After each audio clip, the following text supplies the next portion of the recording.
आमर आगुरु टैक्सोनॉमी विषय पढ़ाई जाइए तो आम जाना कौन ता विषय निश्चित भाई पूरा पुंखानुपुंख भाव में पढ़े देइछंती। आम टिके ओभरलुक करी जिबा जो जगह आमर डिटेल्स पढ़िया कथा आम सेठू आरंभ करवा। जेहेतु छुट्टी पूर्वर पढ़ाई जाइए आम टिके मन पकईदबा ताले टैक्सोनॉमी कौन आमर पढ़ाई जाइए। जीव मानक संबंध रे अधिक तथ्य जानिबाकु हेले सेमानक मध्यरे थिबा सामंजस्य और पार्थक्य को विचार करी श्रेणी विभाग करा जाए। जो आमर जीव जगत रे विभिन्न प्राणी अछंती तांकर सामंजस्य कौन कौन सिमिलारिटी अच्छी पार्थक्य को डिसिमिलारिटी अच्छी सबको नेकी तांकु विभिन्न प्रकार भाग करा जाइछि। ए जो भाग करने पद्धति को वैज्ञानिक भाषा रे टैक्सोनॉमी बा सिस्टेमैटिक कहा जाए। टैक्सोनॉमी द्वारा सुविधा कौन हुए जे आमे एटा आमे कहीं करथाउ श्रेणी विभाग कहीं करथाउ जे यह जानिबा द्वारा जीव मानकु चिन्हिबा सहज होइथाय। जैव विविधता संबंध रे अधिक तथ्य मिले। जदि आम टैक्सोनॉमी जानिबा ताहेले जीव मानक मध्यरे बेसी आहुरी विभिन्न तथ्य आम जानिपारिबा। जीव मानक मध्यरे थिबा परस्पर संबंध कथा जानी हुए। सेमानक मध्यरे परस्पर मध्यरे को प्रकार संपर्क अछि सेटा आम अधिक भाव में जानी थाउ। आउ गोटे कौन तृतीय पॉइंट होउची विभिन्न भौगोलिक अंचल रे जीव मानक विस्तार विषय ज्ञान बढ़े। को अंचल रे को जीव अछंती आम सेटा जानी पारिबा।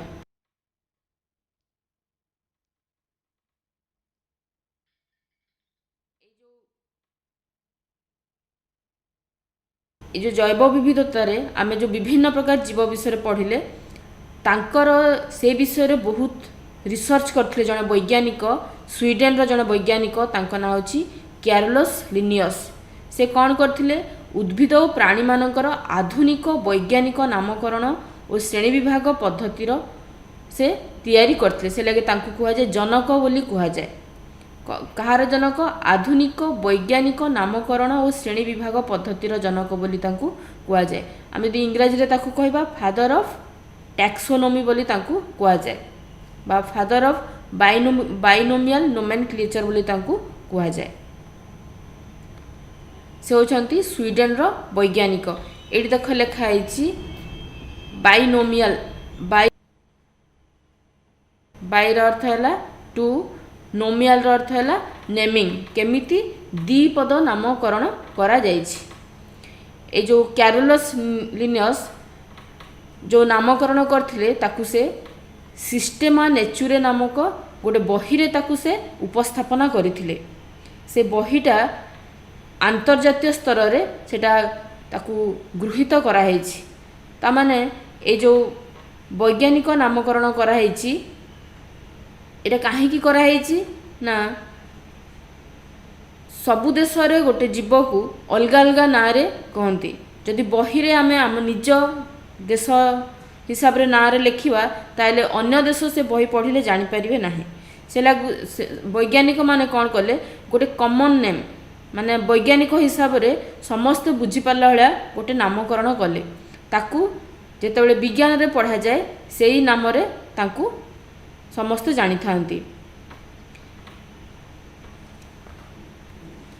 ए श्रेणी विभाग पद्धति अनुसार सबुठारु क्षुद्रतम विभाग को जाति बोली कहा जाए।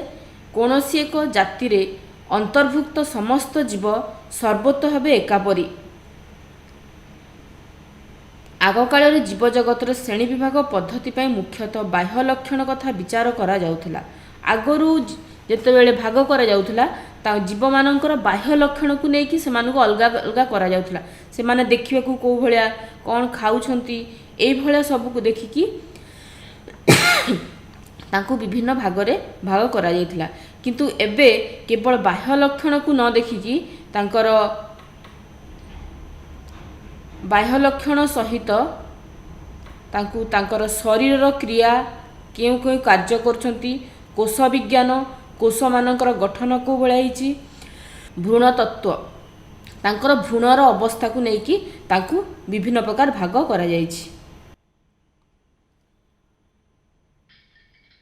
तापर आसला आमर व्हाट इज साइंटिफिक नेम जो वैज्ञानिक नामकरण कौन वैज्ञानिक नामकरण रे जो दीटा ना अच्छी प्रथम ना को कह जाए जेनस बोली कह जाए प्रथम नाटा को जेनस बोली कह जाए एवं द्वितीय नामटा को स्पेसीस बोली कह जाए तो जेनस और स्पेसीस मिसिकी साइंटिफिक नेम तैयारी होईछि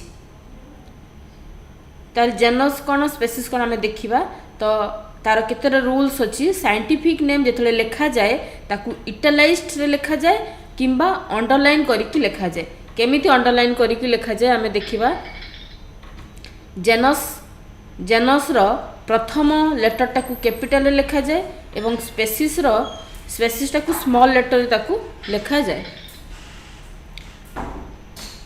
एग्जाम्पल देख होमोसापियंस कार वैज्ञानिक नाम मनीष मानकर वैज्ञानिक नाम होची होमोसापियंस होमोर प्रथम लेटर टाकू कैपिटल लिखा जाइछि होमोटा होची जेनस आमर स्पेसीस रो प्रथम लेटर टाकू स्मॉल लेटर रे लिखा जाइछि सबु बेले जेनस रो प्रथम लेटर को कैपिटल एवं स्पेसीस रो प्रथम लेटर को स्मॉल रे लिखा जाई थाए एवं प्रत्येक जेनस को गोटे अलग अंडरलाइन करा जाए एवं स्पेसीस को आउ गोटे अंडरलाइन करा जाए एटा गोटे लिखिबा पद्धति आउ गोटे पद्धति होची ताकू पूराटा को इटालिक रे लिखा जाए किंतु आम समस्त कर्वी लेटर हेबनी तो आम समस्ते लिखा अंडरलाइन देकी लिखा प्रथम लेटर को गोटे अंडरलाइन सेकेंड जेनस को गोटे अंडरलाइन स्पेसीस को आउ गोटे अंडरलाइन आम देबा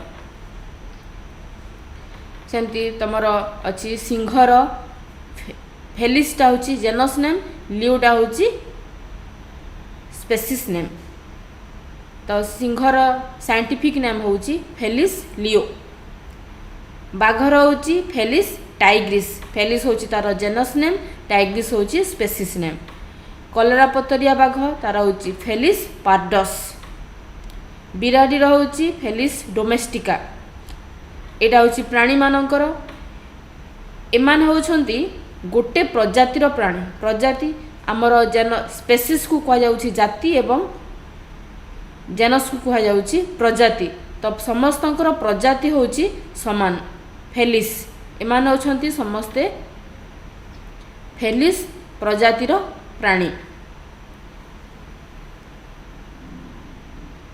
गोटे प्रजाति किंतु तांकर जाति होची अलग अलग तो सिंह होची फेलिस लिओ बाघ होची फेलिस टाइग्रिस कलरा पतरिया बाघ होची फेलिस पार्डस बिराड़ी होची फेलिस डोमेस्टिका सेमती गछ भितर फाइकस प्रजातिर दीटा अछंती बर गछ होची फेलिस बेंगालेंसिस एवं अस्वस्थ गछ होची फेलिस रिलीजियोसा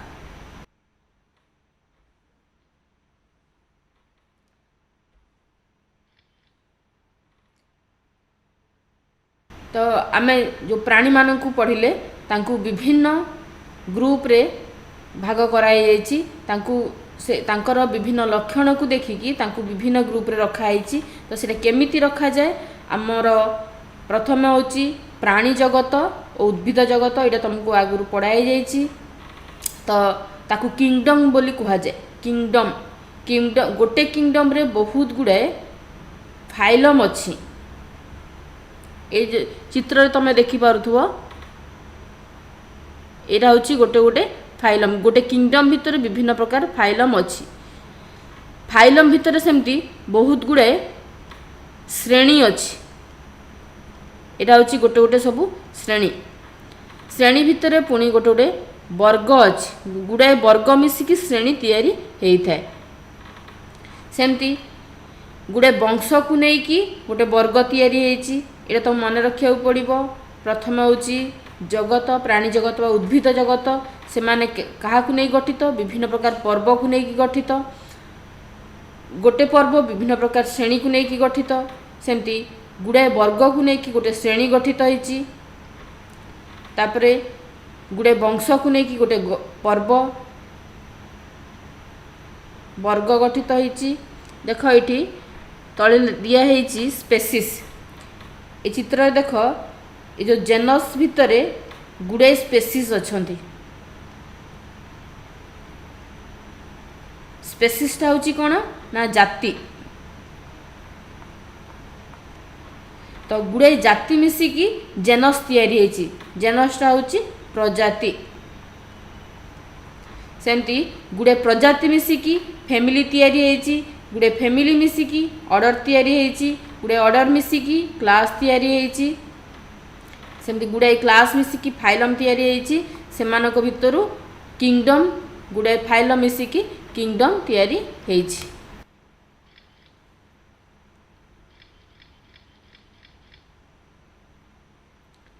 आमे तापर पढ़िबा प्रथमे जीवजगत को तांकर बाह्य लक्षण को देखिकी वैज्ञानिक माने दीटा नाम दीटा ग्रुप रे भाग करथिले। गोटे हला प्राणी जगत आउ हला उद्भिद जगत।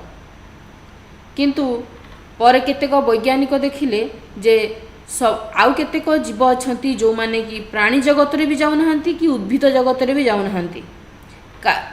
कहा भितरे उद्भिद भलिया देखाउची किंतु प्राणीर लक्षण अछि, कि प्राणी भलिया देखाउची किंतु उद्भिदर लक्षण अछि। से लगे आउ जने वैज्ञानिक E.H. हेकेल 1844 मसीह रे तीन भाग रे भाग कले। से प्रोटिस्टा को मिसेइले। प्रोटिस्टा प्राणी जगत उद्भिद जगत। एइथिरे मध्य केतकी असुविधा देखा देला जहा फल रे आउ जने वैज्ञानिक रॉबर्ट व्हिटेकर आउ जने वैज्ञानिक नाम कौन रॉबर्ट व्हिटेकर से 1959 मसीह रे 5टी भाग रे विभक्त करथिले। से प्रोटिस्टा प्राणी जगत उद्भिद जगत रे मिसेले मोनेरा और फंजाई की। तो आकु कहा जाए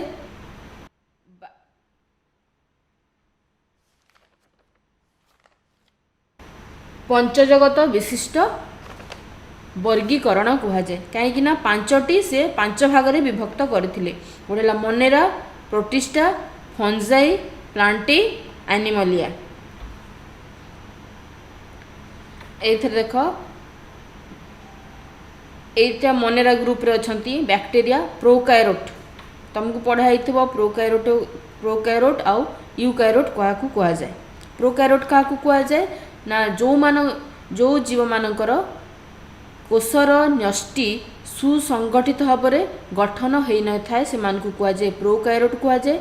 यूकायरोट क्या कहा जाए जो मानकर न्यष्टि सुसंगठित होई थाए से कहा जाए यूकायरोट। तो मोनेरार कौन प्रोकायरोट से माने जिबे। तापर प्रोटिस्टा एमाने हेले प्रोकायरोटिक किंतु एककोषी। प्रोकायरोट माने हेले एककोषी मोनेरा माने हेले एककोषी प्रोकायरोट। प्रोटिस्टा माने हेले एककोषी यूकायरोट। तापर फंजाई एमाने हेले बहुकोष भी थांती एककोष भी थांती किंतु एमाने यूकायरोट। तापर हेला प्लांट्स तापर हेला एनिमलिया। मोनेरा एटा भी तुम आगुर पढ़ाई जाइए। आम टिके देखीदबा मोनेरा कौन निर्दिष्ट न्यष्टि जेहेतु एमाने एककोषी प्रोकायरोट एमानकर न्यष्टि और कोष अंगिका ठीक भाव में गठित होई न थाए। एमानक मध्यरु केतेकंकर कोष भित्ति रही थाए। बैक्टीरिया मानकर कोष भित्ति थाए। एमाने स्वभोजी किंबा परभोजी। स्वभोजी परभोजी जानिछ। स्वभोजी है निजे निज खाद्य तैयारी करि पारंती। परभोजी है सेमाने अन्य उपरे निर्भर करिकी सेमाने जीवन बंची थांती। उदाहरण है गोटे बैक्टीरिया चित्र देखि पारुछ। बैक्टीरिया नीलहरित शैवाल आउला माइकोप्लाज्म एमाने हेले मोनेरा अंतर्गत। तापर असला प्रोटिस्टा। प्रोटिस्टा हेले एककोषीय किंतु सेमाने हेले यूकायरोट। तामाने तांकर न्यष्टिटा ठीक भाव में गठित होई सारिछि। न्यष्टि कोष अंगिका सिलिया बा फ्लाजेला किंबा कूटपाद थाए। आम न्यष्टि जानिछु कोष भितर थाए। कोष अंगिका जानिछु कोष भितर थाए। सिलिया कौन केतेक जीवंकर शरीर रे हेयर लाइक स्ट्रक्चर सब थाए ताकू कहा जाए सिलिया बोली कहा जाए। फ्लाजेला होची लंबा सिलियाटा होची छोटे छोटे किंतु फ्लाजेला होची बड़ बड़ लंबा तांकू सेटा खाद्य धरिबारे सहाय्य करे। ए चित्र आम देखि परथबा एठी होची फ्लाजेला। कूटपाद कूटपाद होची का पाखरे थाए एमिबा पाखरे एमिबा पाखरे कूटपाद थाए। एमाने मध्य स्वभोजी एवं परभोजी होई पारंती निजे खाद्य तैयारी करि पारंती किंबा केतेक अन्य उपरे निर्भर करि थांती। उदाहरण किए आसिबे एककोशी शैवाल क्लामाइडोमोनास डायटम पारामेसियम एमिबा प्लाज्मोडियम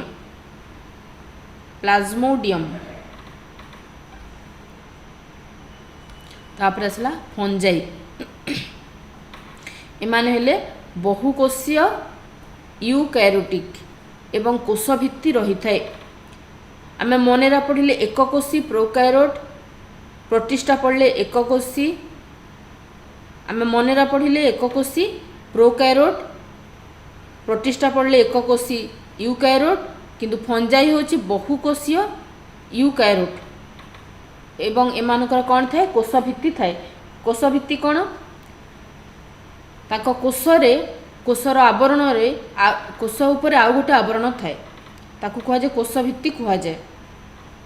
तमें आगु पढ़ी सारिछ कोषभित्ति कौन एमाने जैविक पदार्थ उपरे निर्भर करी बंचंती।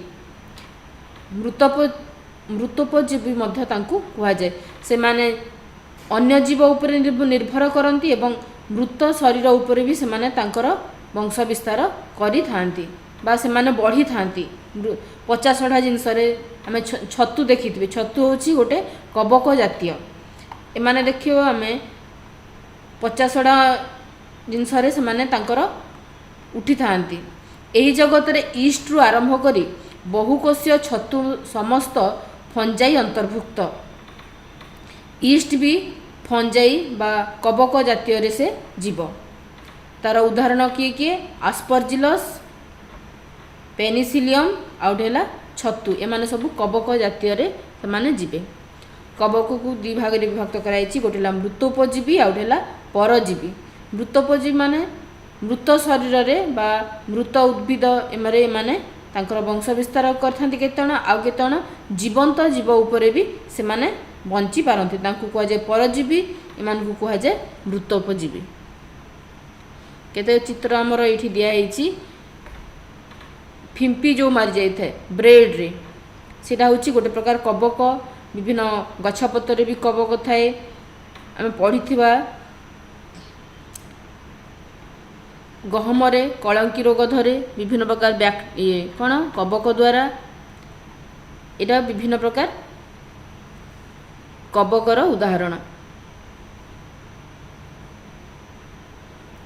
सहजीविता काहाकू कहा जाए केतेक फंजाई किछि शैवाल सह एकाठी बास करिथिबार देखा जाए। एभली जीवन जापन प्रणाली को सहजीविता कहा जाए। से माने कौन सहजीविता माने हेले से माने मिसिकी बसवास करथांती किए किए फंजाई केतेक फंजाई आउ केतेक शैवाल मिसिकी तांकर जीवन जापन करती ताकू कहा जाए सहजीविता बोली कहा जाए। से माने काहेकि एकाठी रुहंती शैवालर सबुज कणा थिबारु यह खाद्य प्रस्तुत करे एवं फंजाई जल संग्रह करिथाए। तो से मानकू दी जण तांकर जीवन प्रक्रिया को मिसेकी करि थांती उभय परस्पर द्वारा उपकृत होई थांती। एमानकू कौन कहा जाए लाइकेन बोली कहा जाए। तो आमर एटी प्रश्न आसी पारे लाइकेन कौन तो आम कौन कहबा केतेक फंजाई एवं शैवाल एकाठी मिसी जीवन जापन करि थांती। एमानकर जीवन प्रक्रिया कौन कह जाए सहजीविता बोली कहा जाए। तार उदाहरण गोटे हूँ लाइकेन। तार आम केते चित्र देखा यहाँ विभिन्न प्रकार लाइकेन रो चित्र। ये गोटे प्रकार लाइकेन या आउ गोटे प्रकार लाइकेन यहाँ गछरे ये तुम बहुत जगह देखि लाइकेन सब थाए। ये आउ गोटे प्रकार लाइकेन रो उदाहरण विभिन्न प्रकार लाइकेन थांती। गोटे प्रकार आम कहि परिबानी विभिन्न पत्थर रे भी से माने उठी थांती फंजाई आउ आलजी मिसिकी तैयारी होई थांती। तापर आसला प्लांट किंगडम उद्भिद जगत। प्लांट किंगडम होची हमर उद्भिद जगत। हमर एठू आज पढ़िबार थिला आम एठू पढ़िबा प्राणी उद्भिद जगत को दि भाग रे भाग कराइछि। गोटे हला नॉन फ्लावरिंग प्लांट आ गोटे है flowering plant. Non flowering plant रे कौन हुए फूल हुए ना, फ्लावरिंग प्लांट रे फूल होता है। तो नॉन फ्लावरिंग प्लांट को कौन कह जाए क्रिप्टोगेम्स बोली कह जाए। क्रिप्टोगेम्स फ्लावरिंग प्लांट को कह जाए फैनेरोगेम्स बोली कह जाए। Cryptogams and फैनोरीगेम्स। क्रिप्टोगेम्स तीन भाग में भाग होती, गोटे है थाइलोफाइटा, ब्रायोफाइटा, टेरिडोफाइटा। फ्लावरिंग प्लांट को भाग कराई जिम्नोस्पर्म आउटला एंजियोस्पर्म। तो यहाँ को जब आम मन रखीदे ताले आमको मन रखा सुविधा हम। उद्भिद जगत को दी भाग में भाग कराई, गोटे है नॉन फ्लावरिंग प्लांट आ गोटे है flowering plant. Non flowering plant, flowering plant, non flowering को कह जाए क्रिप्टोगेम्स, फ्लावरिंग प्लांट्स को कह जाए फैनेरोगेम्स। क्रिप्टोगेम्स रे थालोफाइटा, ब्रायोफाइटा, टेरिडोफाइटा। फैनेरोगेम्स रे अच्छी जिम्नोस्पर्म एंड एंजियोस्पर्म। ये जो भाग कराई को जिनस को देखिकी यही भाया भाग कराई। आम ये देखा जो आम पढ़िले non flowering, flowering, Thallophyta, Bryophyta, Pteridophyta, gymnosperm, angiosperm, ये सब जो भाग कराई क्या देखिकी भाग कराई। कोषर विभिन्नता, शरीर गठन, जल परिवहन, बीज धारण क्षमता अनुसार उद्भिद जगत को विभिन्न भाग में विभक्त करा जायछि। एई सबु लक्षण को कोषर भिन्नता को भलिया कोषर से माने तैयारी होती। शरीर गठन से माने बड़ बड़ गछ फूल दियंती ना फल दियंती ना तांको कांड बड़ बड़ तांकर गंडी बड़ बड़ सब। जल परिवहन को गछरे होउची को गछरे होउनी। बीज धारण क्षमता केतेक गछरे बीज द्वारा तांकर वंश विस्तार होता है, केते गछरे बीज द्वारा हे न थाए। सबुको देखिकी उद्भिद जगत को विभिन्न भाग में विभक्त करा जायछि। आमे जो पढ़िले थालोफाइटा, ब्रायोफाइटा, टेरिडोफाइटा एमाने कोथरे जाउछंती नॉन फ्लावरिंग प्लांट बा जो मान अपुष्पक उद्भिद जो कह जाए एमाने थालोफाइटा, ब्रायोफाइटा और टेरिडोफाइटा यही अंतर्भुक्त। एमानकर फूल फल बा मंजी न थाए। एमानकु कौन कह जाए क्रिप्टोगेम बोली कह जाए। एमानकु अपुष्पक उद्भिद मध्य कह जाए। तापर आसला जिम्नोस्पर्म, एंजियोस्पर्म। एमाने हेले फ्लावरिंग प्लांट बा एमानकर फूल फल मंजी हे थाए। आमान जिम्नोस्पर्म और एंजियोस्पर्म को कौन कह जाए फैनेरोगेम बा सपुष्पक उद्भिद मध्य ताकू कह जाए। ओडिया ताकू सपुष्पक कह जाए, इंग्रजी ताकू फैनेरोगेम कह जाए। जमती अपुष्पक उद्भिद को क्रिप्टोगेम्स कह जाए, सेमती सपुष्पक उद्भिद को फैनेरोगेम मध्य कह जाए। थालोफाइट आमे पढ़िबा। एमानक आकार सरल, शरीरर गंडी, चेर और पत्र आदिर विभक्त न होई केवल अविभक्त पिंड बा थालस आकार रे सेमाने रही थांती। सेमानक शरीरटा पूरा सरल आउ तांकर गंडी, चेर, पत्र अलगा किछि बारी हुएनी। आमे एठी चित्र रे जेतिकी देखिबा समस्तकर अलगा अलगा आमे जानि परिबा नाही। शरीरर संपूर्ण अंश आमको एका भलिया देखा जाउछि। शरीरटा बहुत सरल। एमाने एककोशी बहुकोशीय विशिष्ट। एमानक संवाही टिश्यू न थाए। संवाही टिश्यू माने कौन आमे पढ़िबा संवाही टिश्यू परे अछि। संवाही टिश्यू द्वारा कौन हुए खाद्य और जल शरीर सब अंश को प्रवाहित होता है। तो थालोफाइटा कौन हुए संवाही टिश्यू न थाए। तो एमानकर आउ कौन कौन लक्षण कहला गोटे एककोशी बहुकोशीय विशिष्ट मध्य आउ संवाही टिश्यू मानकर न थाए।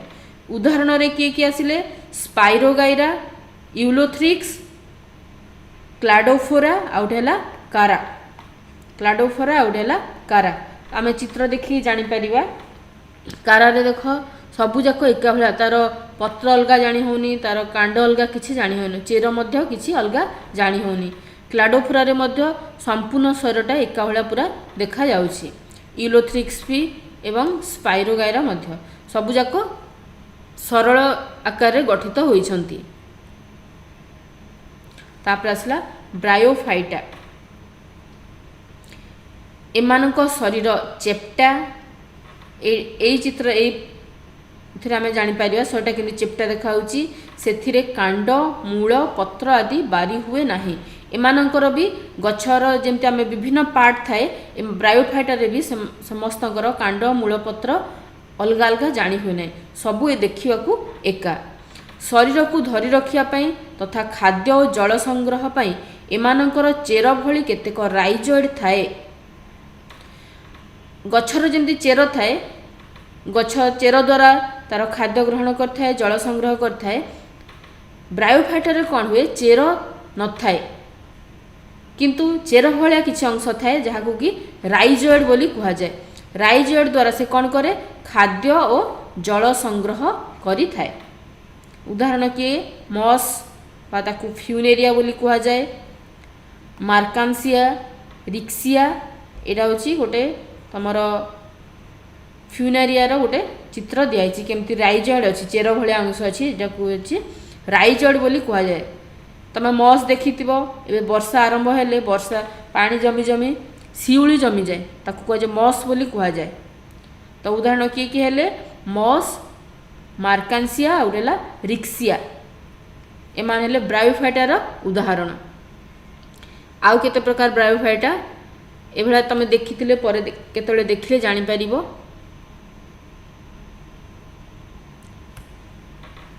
ब्रायोफाइटा माने तांकर वंश विस्तार केमती करिथांती।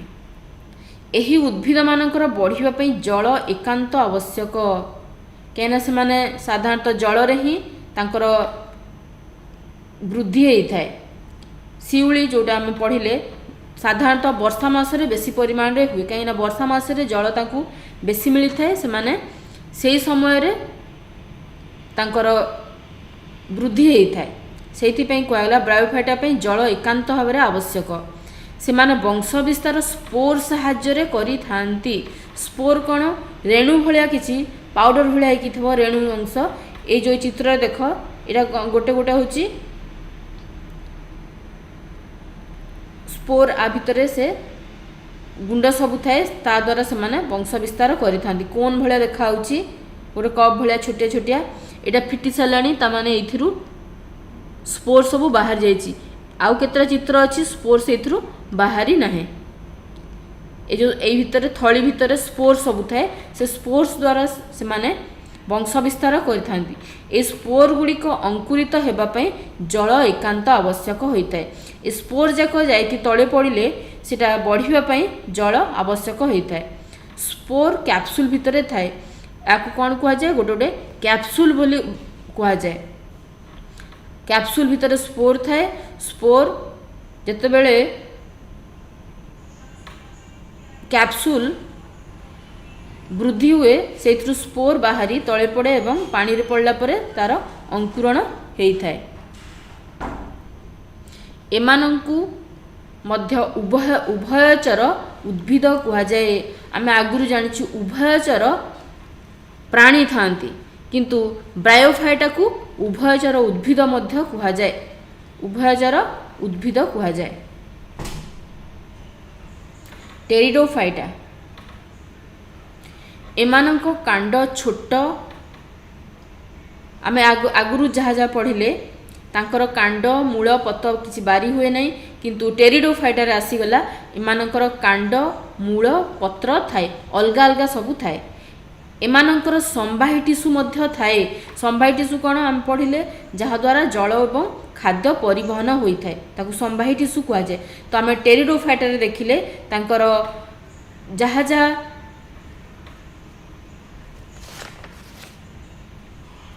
थालोफाइटा एवं ब्रायोफाइटा रे नथिला टेरिडोफाइटा रे ताहा धीरे धीरे देखिया पे देखागला। ता कौन कौन कांड देखागला मूल पत्र सबू देखागलानी। एते संवाही टिश्यू मध्य थाए। पत्रर पछपटे बिंदु भली स्पोरांजिया रे स्पोर थाए। एथिरे भी स्पोर थाए। मंजी एबे जाय तयारी हेइनी माने उद्भिद जगत रे धीरे धीरे तांकर इवोल्यूशन प्रोसेस रे टेरिडोफाइटा जाय भी मंजीर सृष्टि एबे जाय हेइ नाही। तो एमान कौन कौन मार्सेलिया आमे ताकू देखिबा पानी रे बहुत थाए। आम सुनसुनिया बोली ताकू कही था। आ गोटे फल वर्षा टी आरंभ हेले कांथ बाड़ मानक फल उठी थाए। जंगल रे बहुत बड़ बड़ फर्न गछ थाए। ए उद्भिदर पत्र तले रेणुथली मान थाए। यह उद्भिदर वंश विस्तार रे सहाय्य करिथाए। आम फर्न गछ रे देखिबा जोटा वयप्राप्त अवस्था थांती तांकर पछपटे एई भलिया रेणुथली सबु थाए। आ भितरे कोन थाए स्पोर सबु थाए। या वंश विस्तार रे तांकर सहाय्य करिथाए। तापर आसला नग्न बीजी उद्भिद बा जिम्नोस्पर्म। आम सपुष्पक उद्भिद पढ़ी जिम्नोस्पर्म पढ़ी। जिम्नोस्पर्म रो अर्थ होची नग्न बीजी। तांकर मंजी फल भितर न रही फल बाहर थांती। एथिरे आम देखिबा जिम्नो जिम्नोर अर्थ है नग्न, स्पर्मार अर्थ है बीज। नग्न बीज उद्भिद बोली ताकू कुआ जाए। एभली उद्भिद मानकर बीज गुड़िक फल भितर न रही नग्न अवस्था एक रेणुपिंड भाव थांती। बीज गुड़ी को बहन करथिबा रेणुपत्र एक शंकु बा कोन रे सज्जित होइथाए। या भितरे तार रेणुपत्र सबु एथिरे सबु ता भितरे थाए। एटा जेते बयप्राप्त अवस्था आसीबो से कोन हेबो मेली जीवो। ता भितरे रेणुपिंड सबु थाए। एही फूल को कोन कुहा जाए। एटा होची गोटे गोटे कोन। ये गोटे कोन, या गोटे प्रकार नग्न बीजी उद्भिदर कोन। एथिरे गछरे आमे देखिबा केमती कोन सबु गछरे हेइछि। बयप्राप्त हेले कोन शंकु गुड़िक खोली जाए एवं बीज गुड़िक नग्न अवस्था आसी क्रमे खसी पड़े।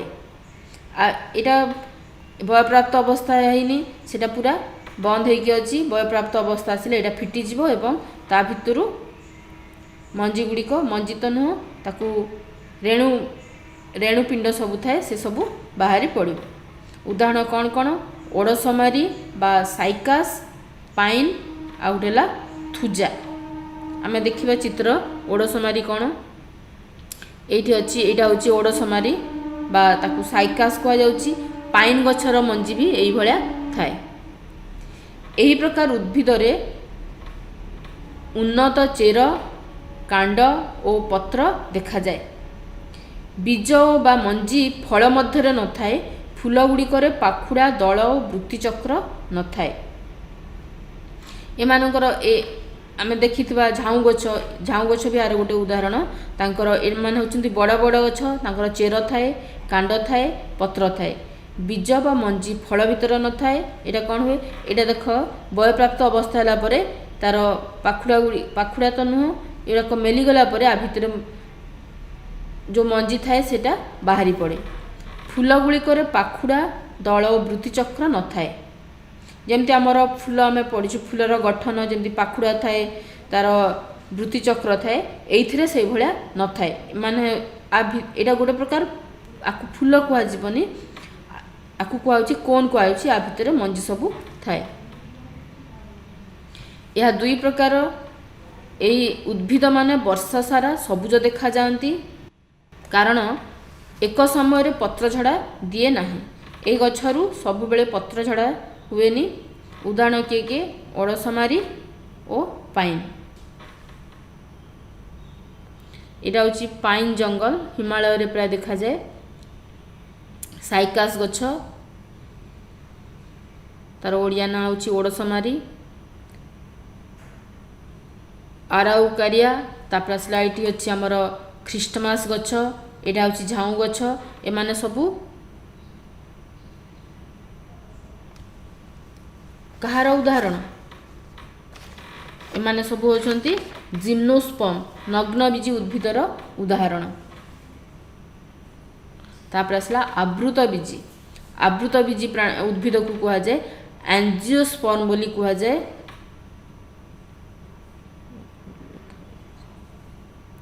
एंजियोर अर्थ है आवृत, स्पर्मार अर्थ है बीज। ए उद्भिद मानकर बीज गुड़िक गोटे आवरण मध्य आबद्ध होई थांती। तामाने कौन यह गोटे फल आम देखीचु एप्पल खाइथबो ଆପେଲ ଭିତରେ ତାର ମଞ୍ଜି ଯାକ ତା ଭିତରେ ଥାଏ, ସେlai ତାକୁ କୁହାଯାଉଛି ଆବୃତ ବୀଜି ଉଦ୍ଭିଦ ବୋଲି କୁହାଯାଉଛି। ବୀଜ ଭିତରେ ସାଧାରଣତଃ ଗୋଟିଏ କିମ୍ବା ଦୁଇଟି ବୀଜପତ୍ର ଥାଏ। ଏହି ବୀଜପତ୍ର ଅନୁଯାୟୀ ଦୁଇ ଭାଗରେ ବିଭକ୍ତ କରାଯାଇଛି, ଗୋଟେ ହେଲା ଏକ ବୀଜିପତ୍ରୀ ଆଉ ଗୋଟେ ହେଲା ଦୁଇ ବୀଜିପତ୍ରୀ। এই ଚିତ୍ରରେ ଆମେ ଦେଖିବା এই ମଞ୍ଜିରୁ ଯେତେବେଳେ ଗଛ ବାହାରିବ ସେ ଆରମ୍ଭରେ ଗୋଟିଏ ପତ୍ର ହେଇକି ବାହାରିବ, କିନ୍ତୁ ଦ୍ୱିବୀଜି ପତ୍ରରେ କ'ଣ ହୁଏ, ଏକା ସାଙ୍ଗରେ ତାର ଦି ଫାଳ ହେଇକି ଦୁଇଟା ପତ୍ରରୁ ତିଆରି ହେଇଥାଏ, ସେଲାଗି ୟାକୁ କୁହାଯାଉଛି ଦ୍ୱିବୀଜି ପତ୍ର, ୟାକୁ କୁହାଯାଉଛି ଏକ ବୀଜି ପତ୍ର ବୋଲି ତାକୁ କୁହାଯାଉଛି। ତାର ଉଦାହରଣ ଏକ ବୀଜି ପତ୍ରର ଉଦାହରଣ ଧାନ, ଗହମ। ଆମେ ଦେଖିବା ଯେଉଁ ମଞ୍ଜିକୁ ଫାଳ କଲେ ସେ ଦୁଇ ଭାଗ ହୋଇଯାଉଥିବ ତାକୁ କୁହାଯାଉଛି ଦ୍ୱିବୀଜି ପତ୍ର। ଏକ ବୀଜି ପତ୍ର ହେଉଛି ତାକୁ ଫାଳ କଲେ ମଧ୍ୟ ସେ ସମାନ ଦୁଇ ଭାଗ ହୋଇନଥାଏ। ଆମେ ନିଜେ ଘରେ ୟାକୁ କରିକି ଦେଖିପାରିବା। ଧାନ, ଗହମ, ମକା, ବାଜରା, ବାଉଁଶ, ଆଖୁ, ନଡ଼ିଆ, ପିଆଜ, ସବାଇ ଘାସ ଏମାନେ ହେଉଛନ୍ତି ଏକ ବୀଜି ପତ୍ରର ଉଦାହରଣ। ଦୁଇ ବୀଜି ପତ୍ରର ଉଦାହରଣ ହେଉଛି ମୁଗ, ବୁଟ, ଶିମ୍ବ, ମଟର, ଚିନାବାଦାମ, ତେନ୍ତୁଳି, କଖାରୁ, ଲାଉ, ଜହ୍ନି, ତରଭୁଜ, କାକୁଡ଼ି।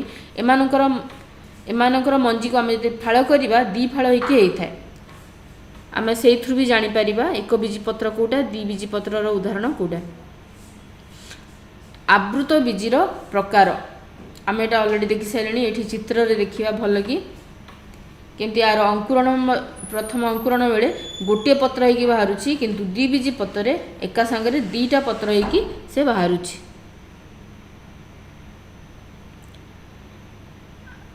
ଆମେ ଏଇଟା ଆଉ ଗୋଟେ ଉଦାହରଣ ଆମ୍ବର ଯେତେବେଳେ ମଞ୍ଜି ତା ଭିତରୁ ବାହାରେ ତାକୁ ଫାଳ କଲେ ଦୁଇ ଫାଳ ହେବ ଏବଂ ଯେତେବେଳେ ଅଙ୍କୁରଣ ହୁଏ ସେ ଦୁଇଟା ପତ୍ରରୁ ଆରମ୍ଭ ହେଇଥାଏ। ଫୁଲ ଗୁଡ଼ିକର ପାଖୁଡ଼ା ବୃତ୍ତିଚକ୍ର କ'ଣ? ଆମେ ଏଇଟା ସପୁଷ୍ପକ ଉଦ୍ଭିଦରେ ଯିବ। ଏକ ବୀଜି ପତ୍ରର ଉଦାହରଣ ଏମାନେ ଗୋଟେ ଗୋଟେ ଏକ ବୀଜି ପତ୍ରର ଉଦାହରଣ ବାଉଁଶ, ଧାନ, ନଡ଼ିଆ, ରଜନୀଗନ୍ଧା ଫୁଲ ଏମାନେ ହେଲେ ଗୋଟେ ଗୋଟେ ଏକ ବୀଜି ପତ୍ରର ଉଦାହରଣ। ତାପରେ ଆସିଲା ଡାଇକଟ୍ ହେଉଛି ଦୁଇ ବୀଜି ପତ୍ର ଫୁଲ, ପ୍ରାୟ ଏଇଟା ଗୋଟେ ମନ୍ଦାର ଫୁଲର ଉଦାହରଣ। ବିଭିନ୍ନ ପ୍ରକାର ବିନ୍ସ ମଞ୍ଜି ସବୁ ଅଛି। ଟମାଟୋ ତାର ମଞ୍ଜି ବି ଆମେ ଫାଳ କଲେ ଦୁଇ ଫାଳ ହେଇକି ହେବ। ପିଜ୍ ମଟର ଏଟାକୁ ବି ଆମେ ଦେଖିଲେ ଦୁଇ ଫାଳ ହେଇକି ସେଟା ହେବ। ଏମାନେ ସବୁ ଡାଇକଟ୍ ପ୍ଲାଣ୍ଟ ବା ଦୁଇ ବୀଜି ପତ୍ରର ଉଦାହରଣରେ ଏମାନେ ଯିବେ।